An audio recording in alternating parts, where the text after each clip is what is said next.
নাহমাদু ওয়া নুসাল্লি ওয়া নুসাল্লিমু আলা রাসূলিল কারীম। আসসালামু আলাইকুম ওয়া রাহমাতুল্লাহি ওয়া বারাকাতুহু। প্রিয় দর্শক শ্রোতা বন্ধুগণ, আমরা আজকে এসেছি পটিয়া থানা এবং কর্ণফুলী থানার মাঝখানে যে সেতুটি রয়েছে সেতুটির নাম হলো কালারপোল সেতু। আমি আজকে এই কালারপোল সেতু সম্পর্কে আপনাদের কাছে একটি ঘটনা তুলে ধরতে চাই। যে ঘটনাটি হলো, এই কালারপোল সেতুটি হয়েছে 1935 সালে। এই কালারপোল সেতুর ভিত্তিপ্রস্তর স্থাপন করা হয়, কিন্তু তখন সরকার ছিল ব্রিটিশ সরকার। এই কালারপোল সেতুটি করার জন্য একজন ঠিকাদার নিয়োগ করেন। ঠিকাদার ছিল জান আলী নামক একজন ব্যক্তি।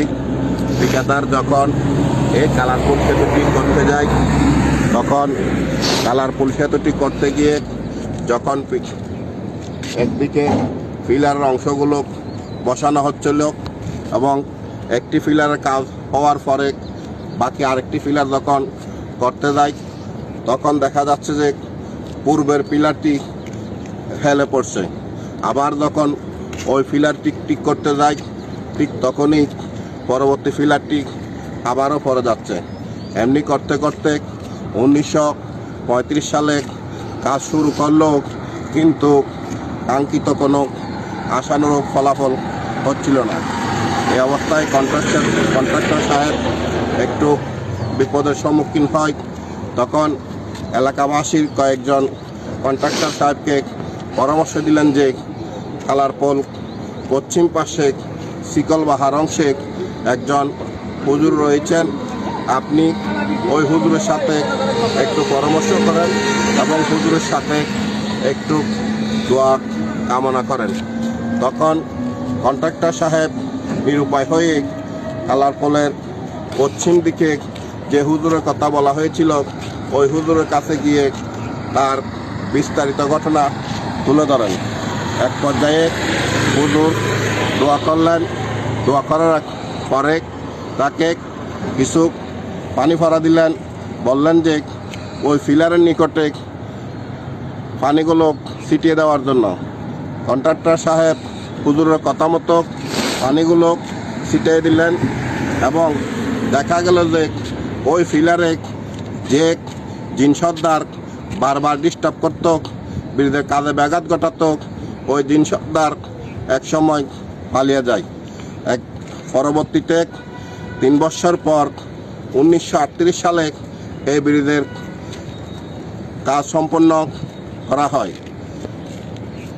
আমরা যে হুজুরের কথা বলছিলাম, সে হুজুর আসলে কোনো সাধারণ হুজুর নয়। সে হুজুর মূলত একজন ওলিয়ে কামেল, পীরে কামেল, উস্তাদুল ওলামা, শামসুল ওলামা, কাশফ ও কারামতের খনিক,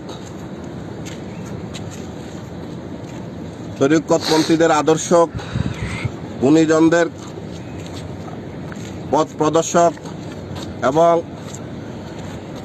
কালারপোল ওহিদিয়া ফাজিল ডিগ্রি মাদ্রাসার প্রতিষ্ঠাতা হযরত মাওলানা ওহিদুল্লাহ শাহ রহমতুল্লাহ আলাইহি, যাকে এলাকাবাসী বর মাওলানা হিসেবে চিনেন এবং সম্মান ও শ্রদ্ধা করেন।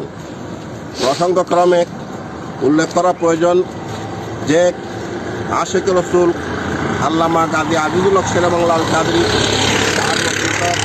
দেওয়ানা আজিজ কিতাবে উক্ত ওলিয়ে কামেলের সম্পর্কে ফার্সি ভাষায় কবিতা রচনা করেন।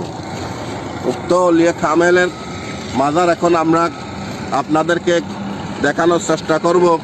যে শিকলবাহা অংশের ব্রিজের পশ্চিম পাশে ওনার রওজা শরীফ রয়েছে। আমরা এখন ওনার পবিত্র রওজা মোবারক জিয়ারত করব ইনশাআল্লাহ।